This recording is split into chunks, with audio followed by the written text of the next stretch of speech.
Hello, welcome back to my YouTube channel. कसे आहात तुम्ही सगळेजण? आय होप तुम्ही सगळेजण ठीक असणार आहात. तर आज आहे 13 फेब्रुवारी म्हणजेच गणेश जयंती. तर आजच्या दिवशी आपल्या लाडक्या बाप्पाचा वाढदिवस आहे.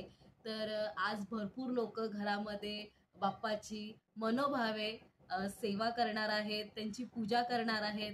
तर मीही आज करणार आहे. तर चला आपण आज बाप्पाची मनोभावे सेवा करूया, भरपूर सेवा करूया आणि त्यांचा आशीर्वाद आजच्या दिवशी त्यांच्याकडून घेऊया. आज गणेश चतुर्थी आहे म्हणजेच माघ चतुर्थी. हिला तिलक चतुर्थी असं सुद्धा म्हटलं जातं. या माघ चतुर्थीच्या मागे काय माहिती आहे हेही मी तुम्हाला सांगणार आहे. तर चला आपण पटकन बाप्पाची पूजा करून घेऊया. त्यांना आज नैवेद्यामध्ये गोड गोड मोदक लावूया आणि त्यांचा भरपूर आशीर्वाद आपण घेऊया.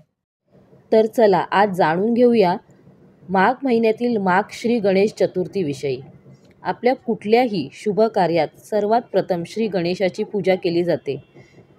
त्यांना विघ्नहर्ता असेही म्हणतात. म्हणजेच आपल्या कुठल्याही शुभ कार्यात विघ्न न येण्यासाठी प्रथम आपल्या गणपती बाप्पाची पूजा केली जाते.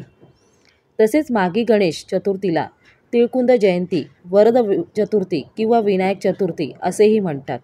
श्री गणेश जयंती या दिवशी श्री गणेश तत्व पृथ्वीवर सहस्त्रपटीने जास्त जागरूक असतात.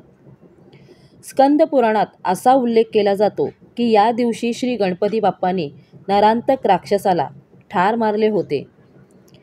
त्याच्या वधासाठी गणपती बाप्पांनी कश्यपाच्या पोटी विनायक अवतार घेतला होता.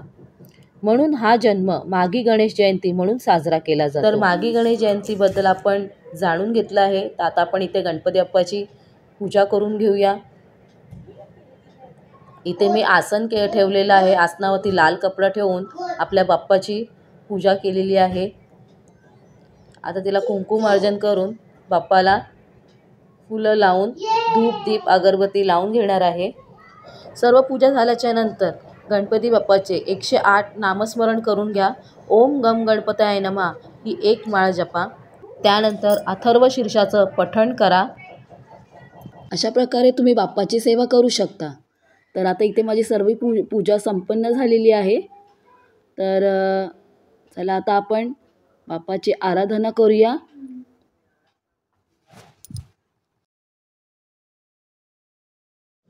इथे मी प्रसादासाठी दूध आणि साखर लावलेला आहे, कारण मला मोदक अजून बनवायचे आहेत. तर लवकरात लवकर मोदक बनवून बाप्पाला नैवेद्य दाखवणार आहे. तर आता माझी पूजा कंप्लीट झालेली आहे. बघा कशी वाटली तुम्हाला आपल्या गणपती बाप्पाची पूजा. इथे मी देवारात पण गणपती बाप्पाची पूजा करून घेतलेली आहे. तर अशा प्रकारे गणपती बाप्पाची पूजा छान संपन्न झालेली आहे माझी. तर व्हिडिओ आवडला असेल तर नक्की लाईक करा, शेअर करा, कमेंट करा आणि आपल्या चॅनलला सबस्क्राईब करायला विसरू नका. तर पुन्हा भेटूया नेक्स्ट व्हिडिओमध्ये. तोपर्यंत बाय आणि टेक केअर.